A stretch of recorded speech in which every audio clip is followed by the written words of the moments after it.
Сәлем достар, бүгін тіс жұлу қанша деген сұраққа жауап беретін боламыз. Сұраққа жауап бермес бұрын, бұл тістің қиын оңайына байланысты әртүрлі ұсынымдар болады. Сосын тегін тіс жұлу. Тегін тіс жұлу дегеніміз ол жүкті әйелдер және 18-ге дейінгі балалар. Олардың тісін тегін жұлуға болады. Тұрғылықты жерінен емханасына барып, анықтама справка алып келу керек. Сол кезде тегін жұлдыра алады.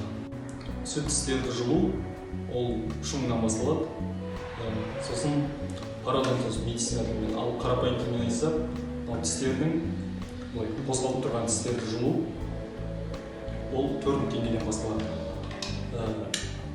Сосын простой удаление деген болады, олар 7 мың теңгеден басталады. Соңында зубный дұрыс ақыл тістер жұлу, ол тістің қиын тістер тобына жатады, ол 15 мың теңгеден басталады.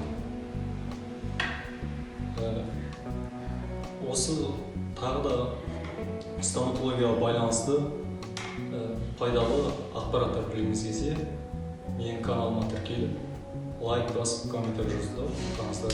Рахмет.